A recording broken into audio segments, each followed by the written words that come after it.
Greetings and welcome back to the Osha Cerese Show. I am your host, Osha Cerese, and this is your daily dose. This is where your daily dose of me, basically. This is where culture meets coaching, where healing meets headlines, and where we utilize alchemy to transmute gossip into growth.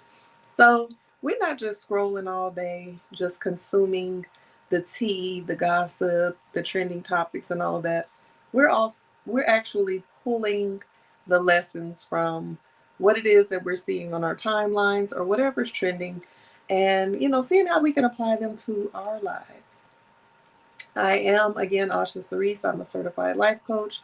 I am a event curator. I'm an event curator and a dream doula, helping you to birth your ideas into reality.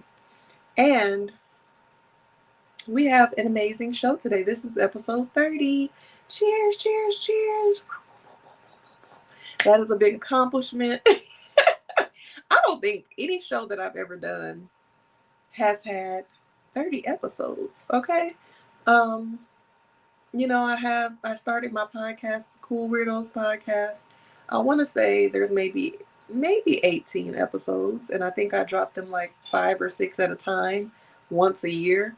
I don't know if I'm gonna bring that back in that format because I don't know. Maybe I've evolved from the Cool Weirdos um, podcast because I'm here, the Osha Cerese Show. I got to start streaming this show on the platforms because I'm not doing that yet. So I got some homework, but definitely my connections and conversations. We've just had one season of that so far, 6 episodes. So you can find those on my channel. More of that to come, absolutely.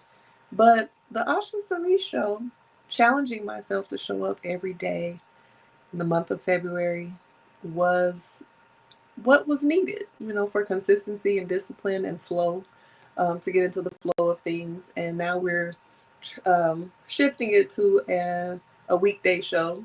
I might pop up on the weekends if I feel the feeling, but we'll see. I'm just gonna I'm just gonna big myself up, pat myself on the back, celebrate the fact that this is the 30th episode. That's amazing. So 30 hours of me yapping. I like it. I like that. Hopefully, some people have gotten something out of the episodes. I have gotten some good feedback so far. So I appreciate you all for tuning in. If you're not already subscribed to my channel, please do so now because this is where the show lives. It's on my YouTube channel, youtube.com/@Osha And it's in the link in my bio as well to make it easier for you if you're on Instagram or if you just so happen to be scrolling on YouTube and stumble upon me. Subscribe to the channel as well as turning on your notifications because this is a pop-up show. It is going to happen every day of the week, but I can't tell you what time I'm going to pop up because I'm a busy lady, so turn your notifications on. Anything else I need to announce? Let me look at my notes. Oh, I do want to make it something, but let's do our cheers. Um, Drink of the evening, lemonade. a little lemonade, a little slush in there because it's been in the freezer. But cheers to happiness, health, great health. Let me specify.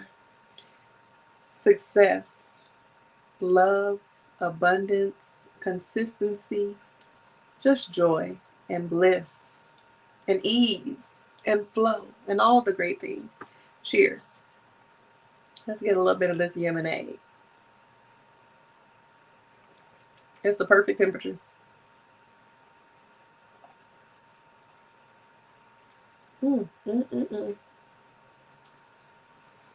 Yes, absolutely, absolutely. That's good. But shout out to my father, Oscar. He always says he's been saying it all my life, that today is the only day that gives us a command. So today is March 4th. The only day on the calendar that's going to give you some instructions on what to do. So I just wanted to remind us to continue to march forth, keep going, just persevere, whatever you are facing, you can overcome. Just keep your eyes on the prize, keep that tunnel vision. Make sure you know that whatever it is that you're going through, that you can trust and have faith that it's going to be all right. Being able to adapt and adjust to shifts and changes that are unexpected, and just knowing that they are redirecting you into the right path and the right direction. Continue to march forth, whatever it is that you are working on. When times get hard, when you feel discouraged, when you have naysayers in your ear, when you have that self-doubt come up, the imposter syndrome that we face sometimes, march forth. If you're dealing with people that, are weighing you down, bothering you, getting on your nerves, just continue to march forth. If you have anything that you are working on and you feel, like, when is this ever going to be my big break? When is it ever going to be a success? Continue to march forth. Continue to march forth. Continue to march forth. Keep going. Don't give up. Stay diligent. Stay consistent. But also be able to shift and adjust and adapt when necessary. Look at your progress. Pay attention to where you are.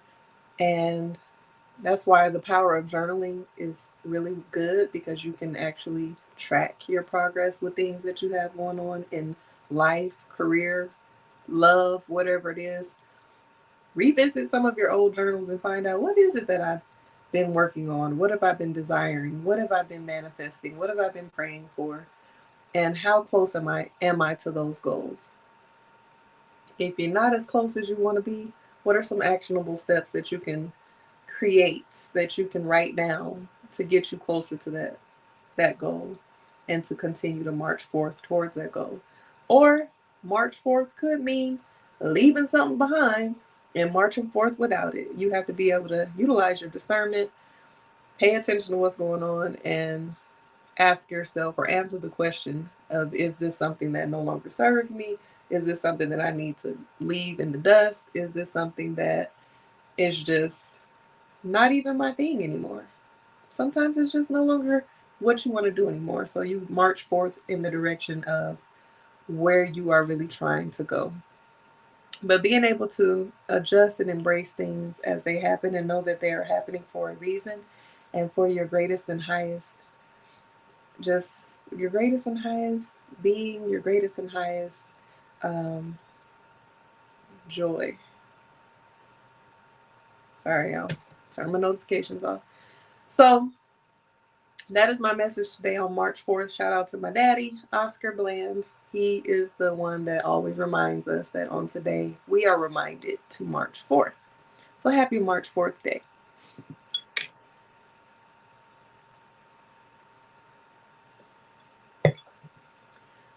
As I mentioned yesterday, this is Women's History Month. Last month we highlighted, Black history. We're going to still highlight Black history all February and beyond. This is beyond. So we are celebrating Women's History Month this month. So I'm shining light on women.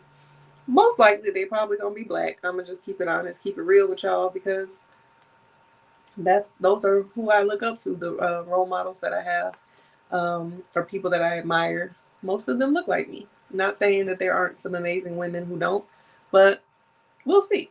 We'll see how it goes. We're gonna flow. I'm not saying that that's set in stone, but I'm just saying Black History Month continues. But Women's History Month highlight, a spotlight of the day, is one of my faves, Miss. She was divorced. Miss Eartha Kitt. I love me some Eartha Kitt. I don't know if y'all know, but I love me some Eartha Kitt. So she was born on January 17, 1927 in South Carolina. She had a tough upbringing. She was abandoned by her mother and she was raised in poverty. She started her career as a dancer with the Catherine Dunham Company, traveling internationally before launching her solo music career. She was best known for her songs like Santa Baby in 1953 and C'est Si Bon. She played Catwoman in 1967 in the Batman series, becoming the first Black woman in the role. She was a Broadway and film star, earning Tony, Emmy, and Grammy nominations. She was very outspoken against the Vietnam War, which led to being blacklisted in the US. And she made a comeback in 1970s with her work in film and music. She was known for her fearless authenticity. One of her famous quotes is, "It's all about falling in love with yourself and sharing that love with someone who appreciates you." And she continued to perform until her passing in 2008. I wanted to play one of my favorite clips of one of her interviews on a documentary. I'm sure everyone has heard it before, but if you haven't, you're going to hear it. And if you have, stick around and hear it again, because this is one of my favorites. Eartha Kitt. That's not for me to decide. That's for someone who decides to live with me to decide. Not for me. But are you willing to compromise within a relationship? Compromise? What is compromising? Compromising for what? Compromising for what reason? To compromise? For what? To compromise. What is compromise? If a man came into your life, wouldn't you want to compromise? Stupid. A man comes into my life and I have to compromise? You must think about that one again. A man comes into my life and you have to compromise for what? For what? For what? The dog couldn't understand. A relationship is a relationship that has to be earned, not to compromise for. And I love relationships. I think they're fantastic. They're wonderful. I think they're great. I think there's nothing in the world more beautiful than falling in love. But falling in love for the right reason. Falling in love for the right purpose. Falling in love. Falling in love. When you fall in love,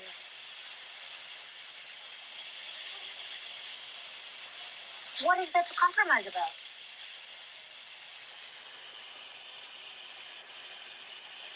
Isn't love a union between two people? Or does Eartha fall in love with herself? I think if you were to think about it in terms of analyzing,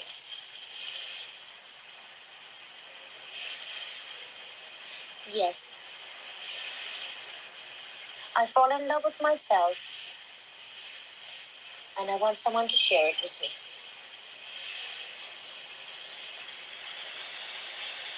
I want someone to share me with me. I just love that. I think, you know, when that clip resurfaced some years back, people have mixed reviews or mixed opinions about what she's saying. I honestly feel like she's not necessarily saying that she's not going to compromise, you know, to be on one accord with her person. I believe she's speaking in the sense of lowering her standards, compromising her own values and her own needs and desires. And where's the lie? I think that that is a beautiful space to be in, where you are where you have so much love and respect for yourself that you're not going to compromise on the things that matter most to you. Not to compromise who you are and the level of authenticity that you reach once you have done certain work to love yourself, to understand who you are, to discover who you are. Um, Sometimes people can find themselves in a predicament when they're having to choose between their authentic selves and the person that they love. And I don't think that that should have to be a choice or an ultimatum or a decision to be made. Like, Like she said, I fall in love with me, and I invite you to love me with me. A bar. I'm just saying. I get what she's saying, and I'm here for it. And I believe that Eartha Kitt, Miss Eartha Kitt, went through a lot in her life and in her history with love. She was married once, and she was like, "Baby, once was good enough." Um, but she did also say this, and she did have. Ooh, she didn't say that. She did have a lot of pain in her face when she said this. Oh, let's see. A man has always wanted to lay me down, but he never wanted to pick me up. And the men that did have real love and affection for me were the ones that never touched me. A man has always wanted to lay me down, but never wanted to pick me up. And the ones who did have deep love and affection for her were the ones who never touched her. And ooh, that is that is a lot of women's story. Unfortunately, that is a lot of women's story. And so I feel like her journey of finding that authenticity and love for herself and raising her standards and all of that was a byproduct of the pain that she felt, because it seems as if she did mention that she prefers to be alone versus being with trashy people. So she was all right with solitude and with singleness and with whatever it is that she needed to do to avoid dealing with mess, dealing with people that didn't mean her any good. So although she rather choose singleness or being alone or being in solitude over that, the type of person that she seemed to be, very passionate, very sensual, very in tune with self, she probably did desire and long for intimacy from a partner and that love and in a genuine relationship, as a lot of people don't want to admit that. I'm here to tell you, I have my guided journal and my programs about how to beat single and all of that, but that doesn't mean that I'm trying to teach people that, you know, be single for the rest of your life, or that I desire to be single for the rest of my life. But I will choose being content as a single person over being mistreated, being in a toxic relationship, not being valued, not being appreciated, not, you know, having my desires met or aligning with my values. So I totally understand that. And I just feel like maybe she did have some walls up. Maybe she did have, um, she was guarded because she had been hurt. She had been played. She had gone through so many things to the point where she's like, let me pour into myself. And if you can't get with my program as far as how I treat me, how I love on me, then go ahead on. But I do feel like in my heart of hearts, I do believe that she desired love and deep intimacy and appreciation. And unfortunately, from what she just said, she didn't get it. And of course, you could tell that that's what she wanted because she was crying as she was saying it. Um, that's powerful. A man has always wanted to lay me down, but never wanted to pick me up. And the ones who did were the ones who never touched her. So why can't we have both? And I know it's out there. We can have both. So it's all about really being radical about your love for yourself and being grounded in your faith and knowing who you are and what you want and aligning with that, going out there to align with it outside of the house, because we be up in the house too. But get yourself together, figure out who you are, what you want, love yourself unconditionally and out loud and unapologetically, and be your authentic self. I believe I've talked about this before and I continue to talk about it. I don't go along with becoming who you think someone wants you to be in order to get the position that you want. Because if it's not real to you, if it's not true to you, if it's not authentic, then it's a gig. It's a jig. The jig is up. The jig will be up. You will be exposed as a fraud if you just. I've talked about it when we talked about We discussed Alexa Sky and how she admitted that her trying to rebrand her image into a Christian, wholesome woman was because she was trying to get a certain man to wipe her up.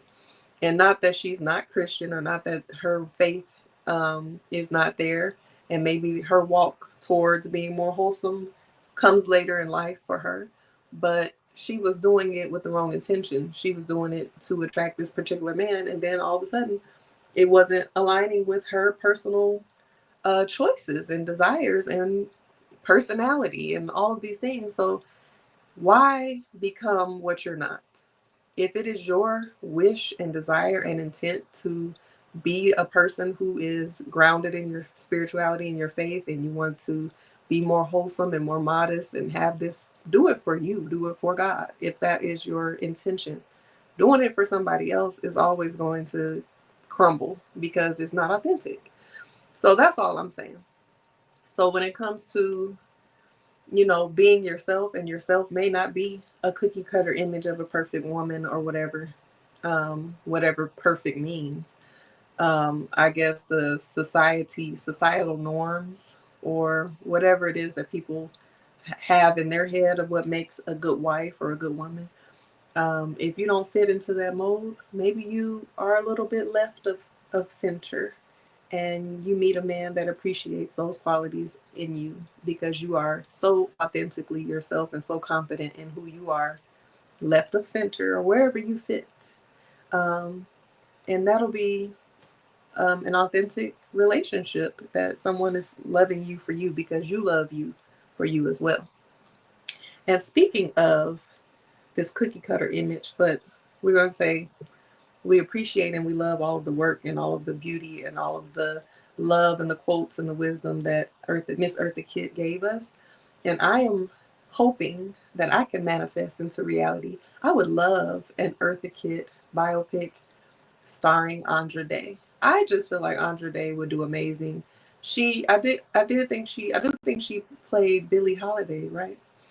She did an amazing job. She's an amazing actress. I think she has range. And I really believe that she could play Eartha Kitt. And I believe we need an Eartha Kitt movie. Some of the other facts about Eartha Kitt that I didn't share is she knew multiple languages. She was just so talented. And I want to see the story. I love me a biopic. So y'all tag Andra Day if you're seeing this, and tell her that I would love to see her play it. Tag somebody that got the money. I don't know who does good biopics.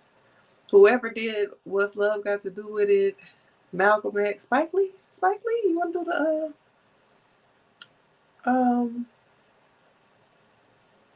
Eartha Kitt movie? He did a good job with Malcolm X. I don't know who did What's Love Got to Do with It, but whoever did that, who else could do a good biopic? Mm. It's got to be on point. It can't be no. I'm sorry, I'm not even gonna shout out the ones that don't be on point, but it's got to be a big, nice production. So I'm keeping my fingers crossed for that.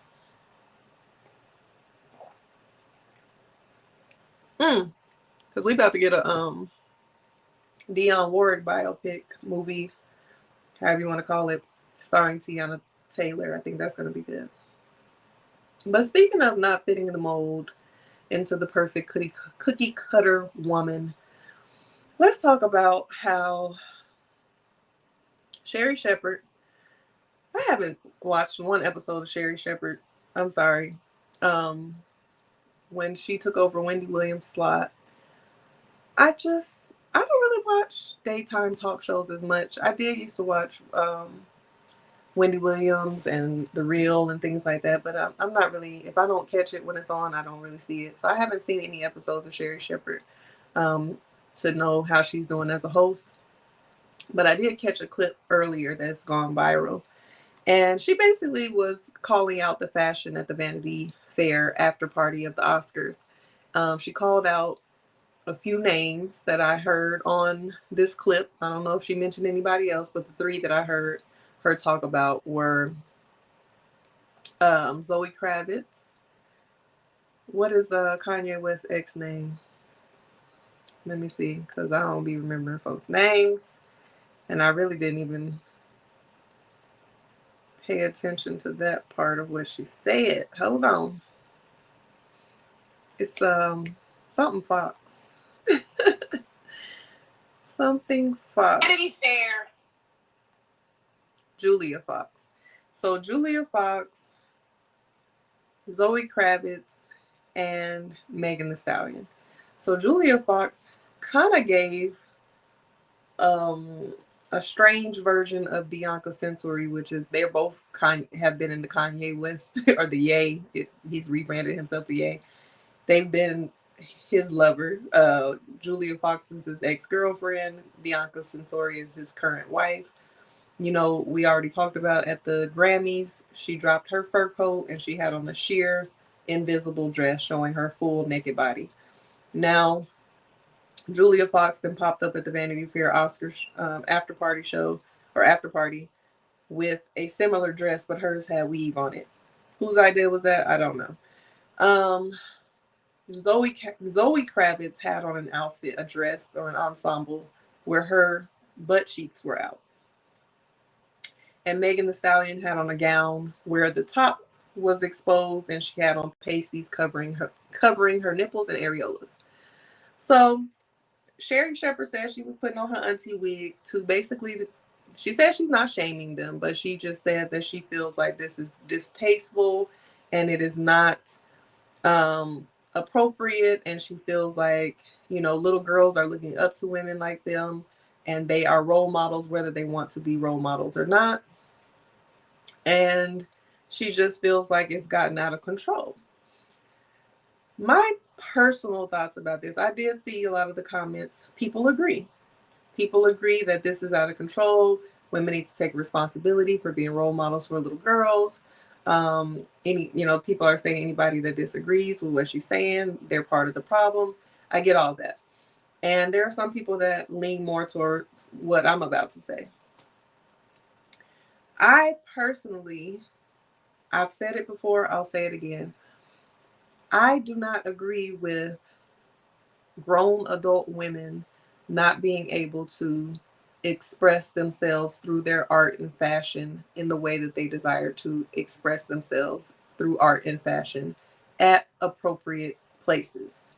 Now, if you're going to a kids theme park, if you're going to a game like the basketball game when Lizzo had her booty out, family friendly venue, I don't necessarily agree with that. But if you're at an adult party, an award show, a place where it is designed for adults, and you're an adult entertainer, not necessarily, and when you hear adult entertainer, you think graphic, sexual, things like that. But what I'm saying is your audience, your target audience is adults. As adults, we all have the right to access entertainment that is appropriate for us. There are plenty of avenues, shows, movies, events, things geared towards children. When we were children, we had access to all of those things as well. When we get the older you get, the more you have privy and access to things that are designed for adults. So I don't believe in telling an adult, a grown woman, what she can show or express in her, having autonomy to be able to express herself and show as much skin as she please. That's my personal opinion. Whether you like it, that can be your opinion. But to tell people that they shouldn't wear it, it's inappropriate, it's distasteful. Everybody has their opinion on that. I understand that. But I personally feel like there is a lane and a space for women who want to dress provocatively, women who want to, or men too, who want to speak graphically, speak vulgar or whatever in their lyrics. There's an audience for it. So does everything have to be censored because some people are offended by it? And I think that this whole thing about, you're a role model whether you want to be or not. And I understand that. And I know that kids have access to so many things. They have so much more access than we did when we were children because we didn't have the internet like that. If we did, it was dial up on a big old computer in the house. The phones probably didn't work when you was on it. You did not have a phone. You didn't have a smartphone. If you did have a phone, it might have been a flip phone or a Nokia or whatever back in the day. So I get it. Kids these days have much more access, but I still go back to it is the parents' responsibility to monitor and to censor what their children have access to. There are plenty of children that their parents intentionally don't let them listen to certain music, radio stations, songs that they listen to. Like I said the other day, I think I said it yesterday. Cardi B herself will be on live rapping her music, and then if her daughter runs into the room, she turns it off immediately. So just the way that she is rapping and censoring it for her child is the same way that people can do for theirs. Yes, again, they have exposure. They might be exposed, but at the same time, they're getting out of pocket. So it's up to the parents to enforce the rules on what their children have access to, and to try to be as diligent as possible on what they can get their hands on when they're not in their presence. I understand you might go with your cousins or your classmates and you might see some things that you're not supposed to see. But again, emphasis on not supposed to see. When we were children, stop acting like y'all want to clutch y'all pearls now, because y'all already know y'all was in the house watching BET Uncut and you had cartoons on last. So if your parents came in, you could hit the last button real quick and pretend like you down there watching freaking cartoons. You had access to sneak around and look at certain things that you weren't supposed to see, but at the same time, you had certain standards, values, morals, and things instilled into you. Uh-oh, it's windy outside, y'all. I see the lights flicker. You had certain things that were instilled in you at home. I know me personally, yeah, I saw things like BET Uncut. I saw Lil Kim when she was on the award show. I think it was the MTV Awards with the pasty on. I hope the lights don't go out. She had the pasty on. Diana Ross saw it, bounced her boob, and was like, "What is going on?" Did I look at Lil Kim's outfit as a child and say, "Ooh, I can't wait till I grow up and wear that," or "I want to put that on right now"? No, I didn't. Um, I think every young lady goes through a phase when you start developing you start getting breasts and you start getting hips, might get a little booty or something, where you might want to wear tighter fitting clothes, or you might want to show a little skin, or you're noticing the attention you're getting from boys and you actually enjoy it. And I I think that we're so overly sexualized in this country and so scared to admit that there are certain um, age appropriate feelings and experiences that we have at each stage of our life. And I want to shout out to Shan Booty. She talked about that too on her new I think it's new, rebranded podcast, Lovers by Shan. When she was interviewing Mario, she was talking about um, she framed it as the sex life in different stages, like where things where you may feel are inappropriate as a child to be feeling or doing, come to find out is actually normal. I wouldn't frame it as necessarily sex life, but I would just say certain emotions, hormones, feelings, and things, that desires that you have at different ages and stages. We have to stop demonizing it and be real with it. Shout out to I am Trey Jack on Instagram, says props to you for your consistency. Thank you. I appreciate you. This is episode 30. Thank you. So I definitely as a former nurse, I used to for the first part of my nursing career I worked in geriatrics, but the second half of my nursing career I worked with in pediatrics. And I also, of course, been working with children in my youth program since 2012, and work with kids. I'm a big cousin, I'm an aunt. So I'm around children all the time. And one thing I can say about our country as well, we demonize sex and sensuality and all of that so much that we're not educating. We so worried about what the rappers and the entertainers are doing and dressing like and saying, that we're not doing what we need to do in the community right directly with the children. Because you worried about Megan Thee Stallion, who is a rapper who raps adult lyrics and content. Her videos are explicit. She's an adult entertainer.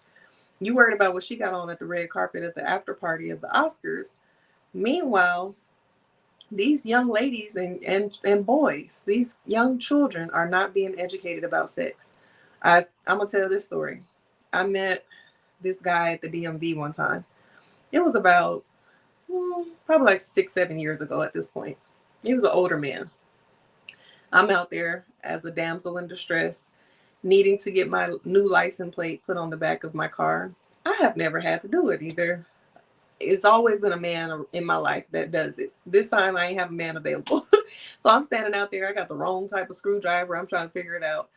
He was like, "Oh, I'll help you." He did it. Whatever. And so then, of course, he asked me for my number. So I'm like, okay, let's exchange numbers. I wasn't really attracted to him. He was much older. Wasn't like, yeah, he was much older. I'm going to just keep it real. So anyway, we had a conversation. And he was telling me how he was the gym teacher at a school, PE teacher, and health teacher, which is often what we see in high school. The PE teacher is usually the health coach as well. So he was telling me how, he's just really big on abstinence, and they had a meeting to prepare for the school year, and somebody stood up, or somebody was presenting and talking about the different options that children need to be taught about, with young pregnancies or unexpected or unwanted pregnancies. And they were talking about abortion and adoption and prevention and all of the things. He said that he stood up and said, "What if Mary aborted Jesus?" I'm not shaming him or talking down on him for being a religious man, but I feel like sometimes you need to step outside of your personal religious beliefs to be able to be realistic with the times of today.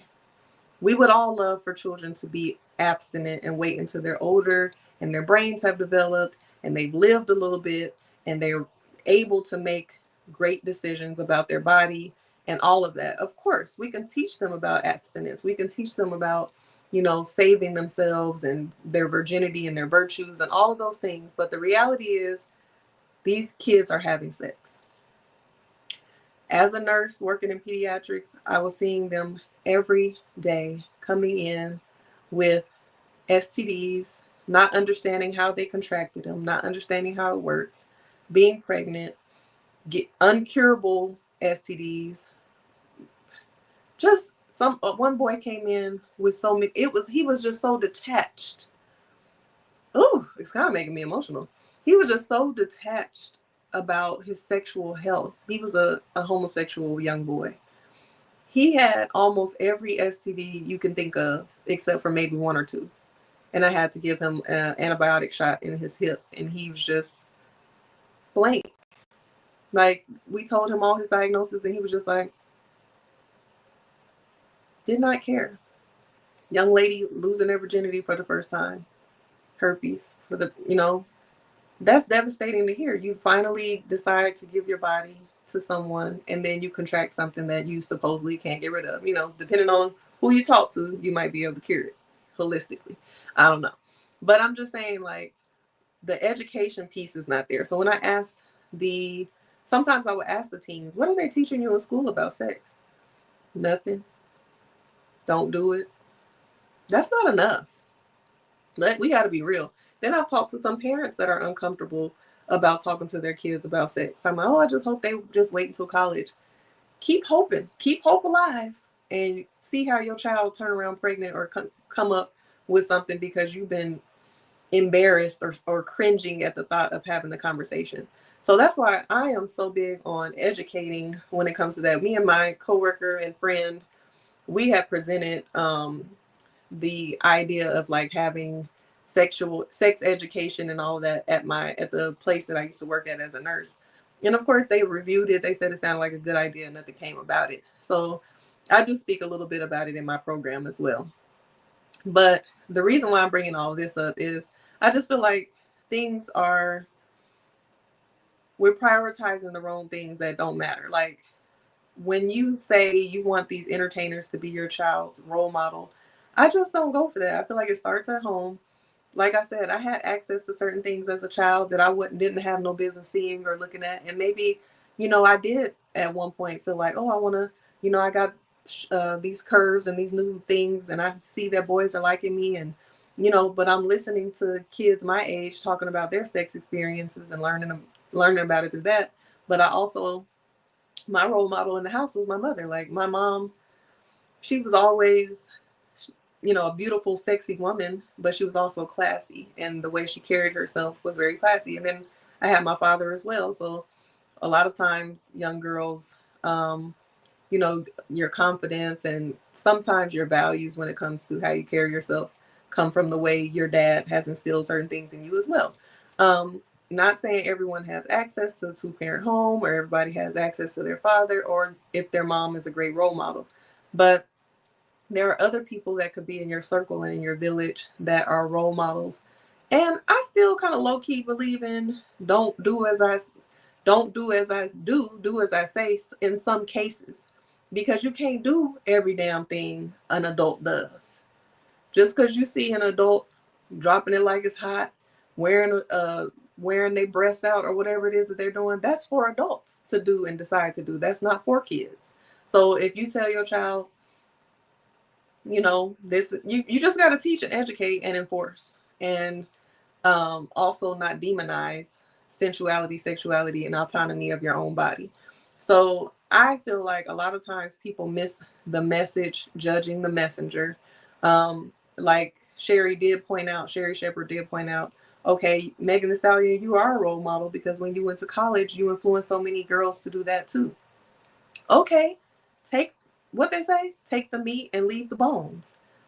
That part of her is something that she can influence young girls with positively. She is. She went back and got her. I think her degree is in health administration. Okay, that's wonderful. She overcame, whatever it is that she dealt with the Tory Lane situation.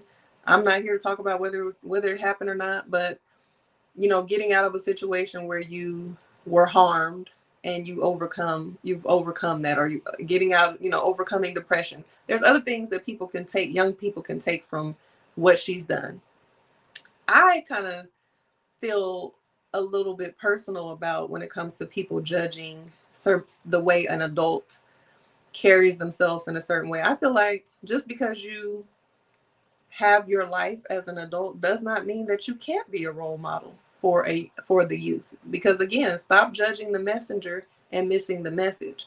Like me, i'm I'm not a freaking perfect Patty. I'm not always super modest. I might have fun and dance and cuss sometimes and show skin or whatever it is that I want to do. But I also have a youth program where I teach young ladies how to build confidence and character through modeling and mindfulness. Am I twerking and dropping it like it's hot and cussing and wearing my skin out when I'm in the presence of the children? Hell no. Am I teaching them that, am I sharing my social media with them and tell them like, look, this is what you need to do, be like me? Absolutely not.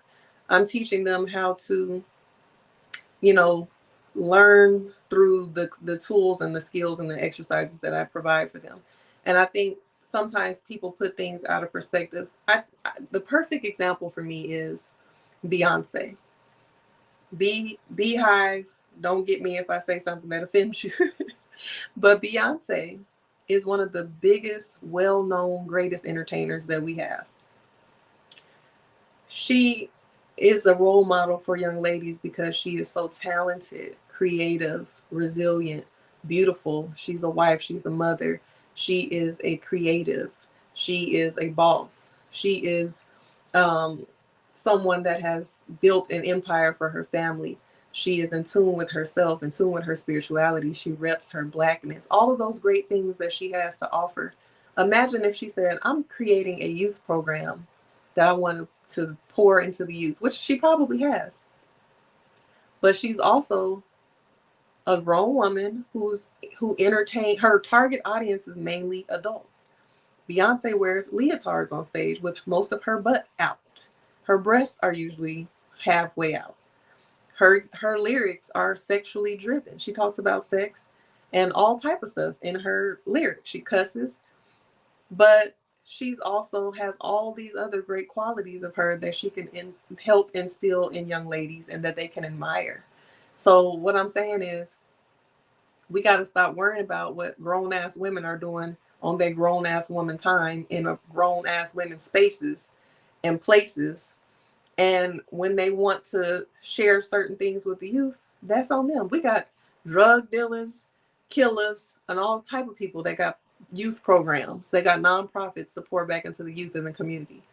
Why is it that when women um, are doing something that maybe showcasing their expression through the body positivity or whatever it is, however you want to label it, why is it that they are shamed and condemned about being the best role model for young people?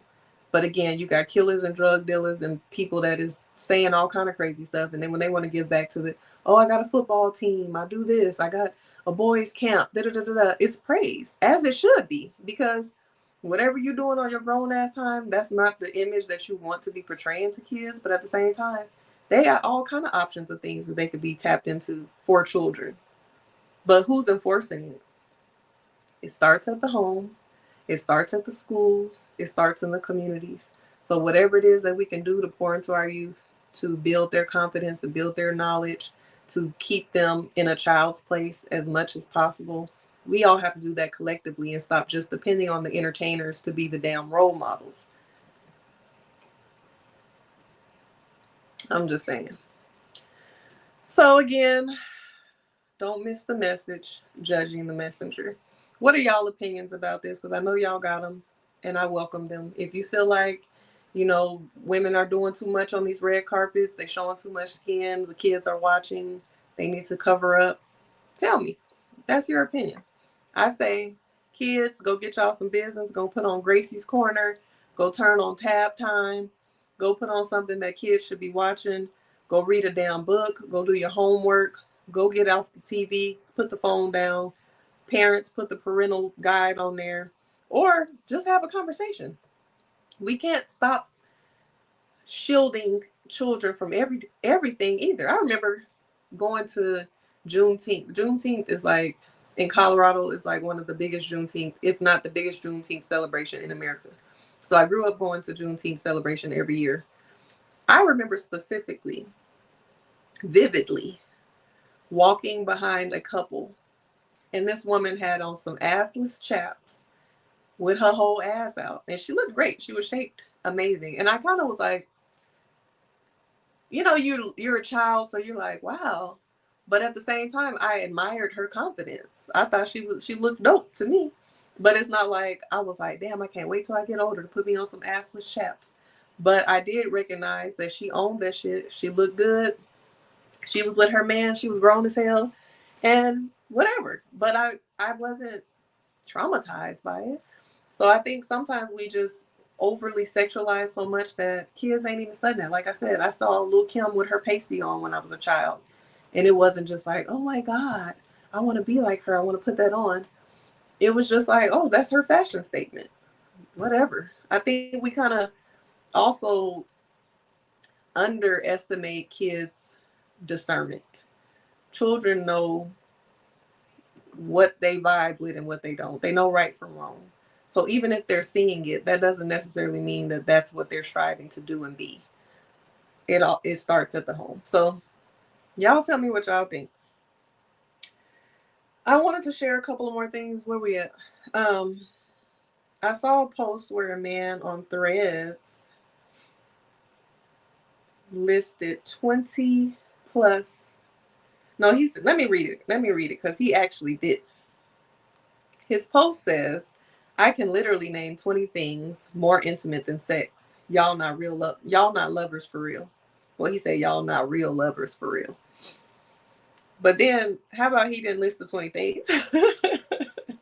So people in the comments did. So I wanted to read a few things because I'm all about intimacy, intentional dating, lover girl, lover boy, hopeful romantic. So I wanted to throw this in today's episode. He said, this is Hollywood JT actually on Threads if you guys wanted to check out the actual original post. Why am I saying actual so much? So he said the most intimate thing I ever did was binge watch an entire season of a TV show with somebody who was 3,000 miles away, sipping wine and offering our commentary over the phone. Made sure to press play at the same time. Too bad that heifer broke my heart. That's why I be over it. And it's funny that he said that because I think I shared with you all that during the pandemic, the height of the pandemic, when I was talking to this one particular guy, we had to be very creative about our dates, and that was one of the dates we had too. We watched a movie together, um, and we talked, and it was like we were right next to each other, but we weren't. Um, Someone said their idea of intimacy: giving someone their medication, applying lotion or sunscreen, helping someone bathe, brushing or playing with someone's hair, packing someone's bag for them. I love emotional intimacy. Another commenter, a hug is more intimate than a kiss, but y'all not ready for that conversation. Someone else says, washing their hair, telling your fears or insecurities, reading out loud to them. I love doing that. Doing something together, pottery, cooking, or baking. Telling them your true feelings about them, looking them in the eyes, tucking them in when they fall asleep without the blanket, slow dancing. I was thinking about that earlier, how I miss slow dancing. And I need to just get out the house because the last time I went to a, how you say it? Amapiano? I think that's how you say it. They play Amapiano. Correct me if I'm not saying it right, y'all. Afro beats and Caribbean music. And ooh, it's so windy, y'all. And I was dancing all night. And then, of course, I was approached to dance. So I know that there's people that will dance with you when you're out and about, but I miss slow dancing. Like I want to hear some good R&B and slow dance. So that's on my list of things to do soon. Um, Someone said, oh, she said helping them recover from death or grief, a slow forehead kiss. Um, Someone else said watching the sunset together, rubbing their head or backs to fall asleep, holding hands and tight hugs, creating vulnerable, safe spaces, texting random cute or sexy shit about each other, sharing inside jokes, studying each other, travel or explore a new place or activity together, creating a playlist together, eye contact and undivided attention, taking candid pics of them without them noticing. I told y'all that's one of my love languages that we had a whole show about why I stopped talking to somebody because they said that they were not going to be my photographer. And all I wanted was someone who's willing to take candid photos of me. Anyway, Sweet Tea Inspirations, back on our previous topic, says modern children will find celebrities to emulate based upon liking their style. The issue comes about when they obsess over people without having their own identity. And that is true. And, today's kids don't know anything outside of social media. We had magazines, we saw celebrities on TV, but mostly when they were doing what they do. They're a musician, they're performing, they're an actor, they're acting. We might see an interview with them on a late night show or a daytime TV show or talk show. We might get an interview. Hold on, y'all. That's the wind. Interview, might get a little article or whatever, but we weren't all in their business like that. So even if we did idolize or look up to a celebrity, they weren't just like within reach. Like now, you might even be able to talk to your favorite influencer or entertainer by commenting under their posts or DMing them or tweeting and they see it and they comment. So it is important to make sure your children have self esteem, self identity, and again, those morals and values that they can stand on so that they're not so easily influenced by these entertainers. Because again, they're entertainers and their target audience is usually adults. So even with the ones that are targeted for children, when you look at some of the conspiracies about Disney and Nickelodeon and you see how they insert little sexual innuendos and subliminal messages, none of it is really for children. So you really have to find out how to entertain your children without relying on mass media.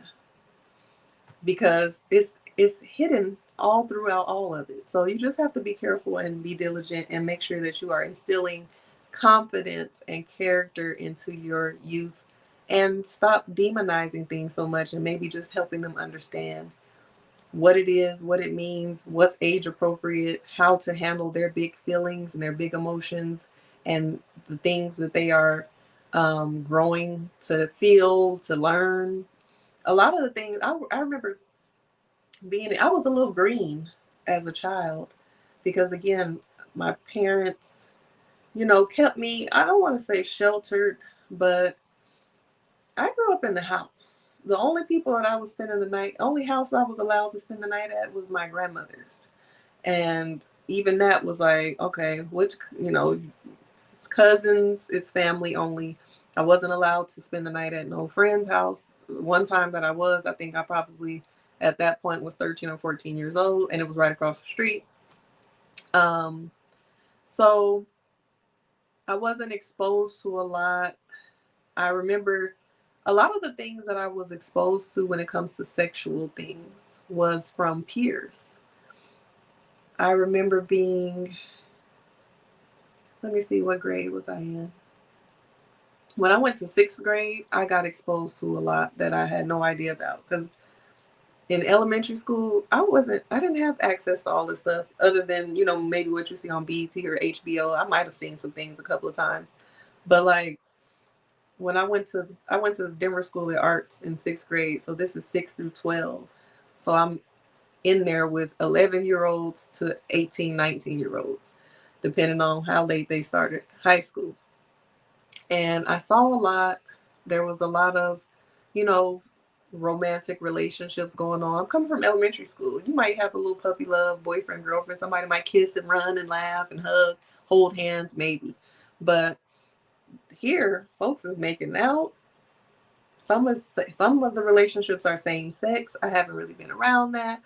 Um, and then I remember hearing the term masturbate for the first time when I was in sixth grade. I knew what masturbation was, but I didn't know the name of it until sixth grade because of a peer, a student. Another girl said something about giving fellatio to a boy. And I was like, ugh, that's nasty. What if you get sperm in your, I said, what if you get sperm or pee in your mouth? And she was like, you do, it's called cum. She was in sixth grade too. Had no idea. I think maybe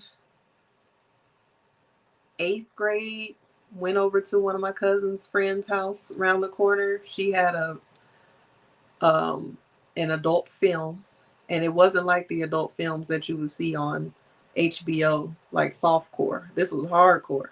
So I'm seeing body parts that I've never seen before, trying to act like I've seen them before. I'm like, oh yeah, why does it look like that? I thought there were two testicles, like boop boop individual. I didn't know about a sack. So the things that I was exposed to that were out of my, you know, bubble of what I grew up in was from other students. So if I didn't have somewhat of, some character, a little bit of fear of, my dad, different things, discipline, once you get out there in the streets, once you get out around other kids and other students that have different experiences and they've been exposed to certain things, you don't know what your kids are going to learn. So it's important for you to be on top of things, to be able to be the one to be like, this is what this is what this means, this is inappropriate touch, this is appropriate touch, this is, you have authority over your body, you can say no, these are the people that I'm comfortable with being around you. Even if they make you feel uncomfortable, this is what you do. Like, you really have to be the first teacher of your kids when it comes to all of the world of information and all of that.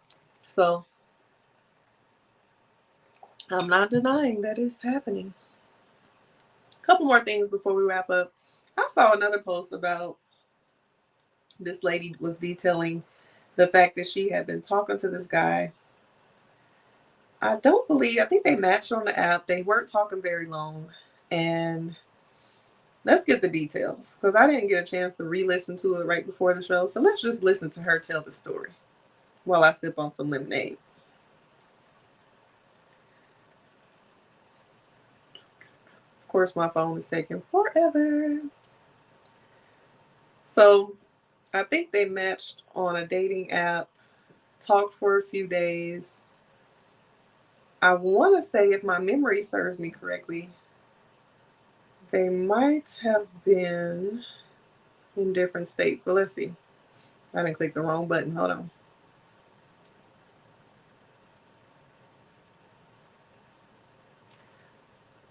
Hold on. I feel like that high wind got that Wi-Fi working slow. Because what's up? Let me turn the Wi-Fi off. Because what's going on? There it is. Okay, let's listen to her tell the story. Actually seen it all. My first 0 out of 10 date. This man left me at the restaurant while I was in the bathroom. I think I'm going to hang it up for a while. Yep. I don't have anything left to give. But if I'm honest, I never should have gone on the date in the first place. Everything was telling me not to. Everything. The signs were there, but I was like, I'll give him a chance. Nope. Follow your gut. Everything was going fine. This guy and I had been talking for like 3 or 4 days. He asked me out to dinner for this weekend, today. Chose a cute little Cuban spot, made the plans, we figured out the time, all that jazz. He doesn't live here in Charlotte. It was about an hour and a half outside of Charlotte, so he drove in and got a hotel for the night. Where the problem started is he texted me this. So his text says, "Do you feel like you'll be comfortable enough to stay at the hotel with me? Or are you gonna make curfew, LOL, and go home?" I read that and I was like, oh, absolutely not. So I responded with this. She says, "Oh, and ever since that point, the vibes." She said, "Oh, I don't do sleepovers this early on. I'm not sure if that's what you're looking for, parentheses, like more of a hookup situation, but that's not me," with the yikes emoji. Just turned in our conversation. But it was the day of the date, within like a few hours of it. So I had the decision to make of like, do I cancel this because it's kind of going left, or do I just go? He was apologetic because I guess he felt like I misunderstood what he was saying, but I personally feel like I knew exactly what he was saying. He thought this was going to be something that it wasn't. So he shows up, Hollister hoodie, jeans, no reservation, barely speaks on the date. It's so awkward. I'm so uncomfortable for the entire thing. I just order my food, quickly get it eat a little bit of it, put it in a to-go box. We barely speak for the majority of the dinner. Barely. We just watch the live music. Then I decide to go to the bathroom, and when I come back, I'm going to ask him if he's ready to go. By the time I go and come back, I'm in the bathroom for maybe 2 minutes. I come back, he's gone. Vanished. Nowhere to be found. Granted, the date was over. He had already paid for the check. But I just think this is like, it's really something. Like, he could not even say, like, hey, I think I'm going to call it a night. Thanks so much for your time. Not even that. Because I called him on his bullshit. And he had a bad attitude. Men. Oh, and the most embarrassing part wasn't even this guy leaving. It was the walk of shame out of the restaurant with the waitresses saying, "Lo siento." Okay. So I get why she's irritated and agitated. But I'm gonna hold your hand when I say that we have to start taking accountability for certain things too. This is not to blame her. This is not to excuse him, but it is to say that we have to be comfortable with making changes when our spirit tells us that we need to. Excuse me, it's the lemonade. But you have to be, you can't be afraid to make a shift, make a decision that is different from the original plan. The first thing was the fact that they met, they talked 3 or 4 times, and then he offered to do dinner, but he's an hour and a half away. I honestly feel like these are some ways that this could have went differently. Um, 3 or 4 times, I don't know how deep they got in the conversation. I don't know. So I can't say, but I will say that, if somebody has to travel, maybe it's okay to take a little bit more time to kind of get to know each other and fill each other out and find out what the intentions are before making any big drastic trips. I'm also not the type of person that wants to, that I feel like you should have to go back and forth with the texting and talking for weeks at a time before you meet up. So I agree with the fact that they went on ahead and put some action to it, but I'm not sure if they had really good opportunities to vet one another in those 3 or 4 conversations. Since there's traveling involved, I think it would have been more appropriate to have an earlier date instead of dinner.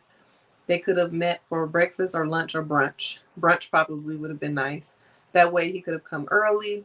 You could do brunch. Y'all could go take a walk or something afterwards, get to know each other. And then you could drive on up the freeway, your little hour and a half, and I'll see you later. So the fact alone that he chose the first date to be dinner, knowing that he's traveling, going, if I don't want to say this about every man, but most of the time when a man gets a room, there's some other thing attached to it. Now, unless he said, I want to come up there to Charlotte, I'm going to spend some time, I'm going to get me a room because I got some things I want to do the next day, or I haven't been out there in a while, I want to give myself a staycation. Unless he specifies that the reason that he's getting the room is for his own agenda, most likely he's getting the room because he wants you in it. So once you received the message that said, are you wanting, will you be able to come stay with me? Now, that's not to be offended right away, but I don't know if he had booked the room already or what. But at that point, once she expressed that that's not what she's trying to do, and then she got on the phone with him and he's saying, I don't know if she got on the phone or if it was a text conversation, but he was apologetic and was trying to excuse what he meant. If you heard her, she said, I already knew what he meant. I knew what he was on. He was thinking that it was going to be something that it wasn't. At that point, you have the right to be able to say, you know what? I don't want to give you any wrong impression. I don't want to, be in an uncomfortable position. It seems like you had an idea of how things should go. I know you're apologizing and you say you didn't mean it that way, but to me it feels like you did, and I'm kind of uncomfortable with it. So can we get to know each other a little bit more before we meet up, or can we just go ahead and cancel tonight? um if his room was not refundable, he could either had him a staycation or whatever, and then before you go back home tomorrow, let's meet up for brunch. So having the courage to speak up when you're uncomfortable is what I'm getting at, and not just saying, "Oh, I heard the sign, I felt it, and everything, but I went anyway, hoping that something would change." So now you sitting up there in an awkward ass date. And even another thing we have to learn how to be brave enough to do is leaving people where they got you messed up at. If you sitting at the table with this person and they've made you feel uncomfortable and it's awkward and you're pulling teeth for conversation and they're acting funny and weird, at that point she might could have even said, you know what? It was so nice meeting you. I appreciate this. It was great getting to know you over the past few days. Um, I just don't think we're vibing. I don't think we're very compatible, and I'm feeling a little awkward. It feels kind of tense to me. So I'm gonna go ahead and pay for my food. Have a good night. I'm getting ready to go home. Let me know when you make it to your room. Being able to be brave enough to say that. And as I'm saying that, I'm not saying that I'm I've even gotten to that place, because it does take a lot of bravery and courage and confidence, which I do have confidence, but the bravery part, no, I'm just saying. It takes a lot to be able to stand on business and literally end a date early. Um, but you gotta stand on business sometimes. Just be like, you know what, this ain't it. So going to the bathroom was probably her way of like, okay, now I'm about to go out here and say you want it to be, you ready to go. Come out, he gone. I'm glad that he at least paid for it. That was nice. He didn't leave her with the bill. He didn't leave her having to pay or go in the back and wash the dishes. But I just wanted to use that example of what happened with her and just encourage us ladies as intentional daters to pay attention to the signs, try to get to know someone a little bit better and make sure that you're on the same page. Listen to your intuition because it's not usually never going to steer you wrong. I want to say never, but I'm going to just say most likely it's not going to steer you wrong. It's just sometimes trauma can cloud your intuition. So sometimes you can think it's intuition, but it's just insecurity. So, but your intuition never lies. So, doing your due diligence, taking accountability, and looking at things when we have these bad dating experiences. Damn, what the hell could I have done better? I stay with a story time. I've been telling y'all different things that happened with this dating journey or whatever. But notice lately they end at the conversation. Lately, I have not been on no dates where I'm just like, I got to the date and it was some foolishness. So that's why I encourage you all to vet properly, to take some time to get to know somebody, ask the right questions, and just we got to step it up and be able to communicate when things is just not going the way you want. If he's offering to come, you to come to his hotel and that's not what you're on, he might might not be your person.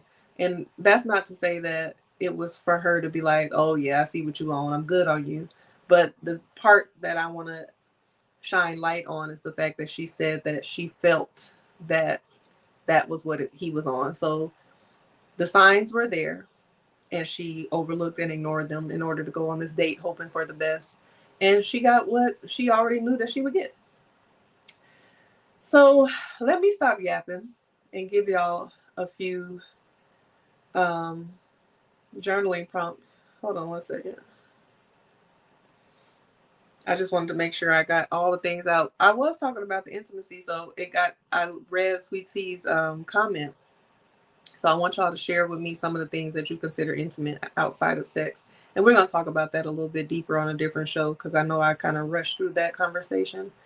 Um, but again, if dating is new to you and you haven't been out here in these dating streets knowing what's really going on, and you're having a tough time trusting your intuition and your discernment, I got the wrong banner. That's coming soon. Again, visit oshacerese.com. Go ahead and book you a coaching session. The first one is free. Your first one is a discovery call. Get on a call with me and I will be able to tell you how I can best support you. It may be with coaching, it may be with a course or a workshop. I have One Single Step at a Time, which is my 6-week healing workshop. It is all about unpacking those inner child wounds, um, doing your shadow work, really reflecting on what you've been through in your relationships, not just what happened to you, but what you accepted and what you also contributed. We talk about that. We talk about we have exercises and all type of activities to help you discover yourself. Who are you? What is it that you like? What do you want out of life, out of love? And self-love. We talk about what you want for your future. We create a plan of action. I help hold you accountable for whatever your goals are in life, love, and career. One single step at a time. Again, it's a 6-week course. It comes with coaching, weekly coaching, and it comes with the How to Beat Single guided journal. If you just want to do the work on your own, you're a self-paced type of person, you can always just grab the journal on the website as well. How to Beat Single. And then if you want something a little bit simpler, 5 Ways in 5 Days is my self-love workshop. It teaches you how to incorporate your love languages into your daily acts of self-love and self-care. And it also shows you how to, helps you to uncover those blockages you may have when it comes to giving and receiving love. So 5 Ways in 5 Days, it can be done in as little as 5 days, hence the name, or up to 60 days. So it's a little bit more self-paced, but it's still guided, and it comes with one coaching session. Um, Again, if you're confused on where to start, what to do, what you feel like you would best benefit from, just book a session, book a discovery call. And if you are a creative, influencer, business owner, or you have some amazing ideas and you just don't know how to monetize and utilize your gifts, you can always book a strategy call as well. We can come up with a content plan. We can come up with some type of digital product for you to promote, ebooks, digital courses. If you just need some support with how to show up online, book a strategy session. Or if you have some great ideas, or you're gifted and talented and skilled in certain things, but you're like, what do I do with this? How do I monetize this? What do I do? How do I, create a niche? Book a strategy call. That's why I call myself a dream doula, because I help you birth your ideas to life. So definitely tap in with me, oshacerese.com. And again, if you are an intentional dater, a hopeful romantic. I say hopeful because ain't nothing hopeless around here. Hopeful romantic, and you're looking for love in 2025, make sure you are a part of the Intentional Love Collective. That is my growing community and database. It allows me to make better curated experiences for you. So when I have a speed dating event, a singles mixer, if I want to match make you or something like that, I can do that because I have the information. I know your preferences. I know your values. I know your desires in love. And I can match it with people that align with that. So again, that is in my bio, the Intentional Love Collective. Go ahead and add yourself. It's completely free. And if you're watching, I need you to subscribe to the channel. YouTube.com/at Osha Cerese. That's OSHACERESE. This is where the show lives. If you go down on my live tab, you'll see all 30 episodes already there if you want to catch up. And I got some other great content on here on my YouTube channel. I got reviews, Ready to Love review coming this week. I got vlogs, travel vlogs. You go see how I experienced Brazil. I need to talk about my experience with Brazil too. I got some Brazil vlogs on there. I got some day in the life vlogs, weekend vlogs. I got some old episodes, podcast episodes when I was doing the Cool Weirdos show, Cool Weirdos podcast. Connections and Conversation podcast episodes are on there. So subscribe to the channel. We got more great content coming as well. What else did I want to mention to y'all? It'll come up. Anyway, journaling prompts. So again, we're celebrating March 4th. I know it's March 5th now because I've been yapping since 11 o'clock. But where in your life do you need to march forth instead of staying stuck? Where in your life do you need to march forth instead of staying stuck? We talked about judgment of self-expression when it comes to Megan Thee Stallion and the other ladies, of how they presented themselves on the red carpet and what Miss Sherri Shepherd had to say about it. So I want to ask you, how do you express yourself without worrying about outside opinions? Do you have any unconventional ways that you express yourself that feels good to you that other people may judge? So how do you express yourself without worrying about outside opinions? We talked a little bit about intimacy. What non-physical ways make you feel closest to someone? And one more prompt. Have you ever ignored red flags because you wanted something to work? What would you do differently now? Y'all journal should be full of amazing work. You get 3 to 4 prompts per episode. So let's just say it was 3. That's 90 prompts.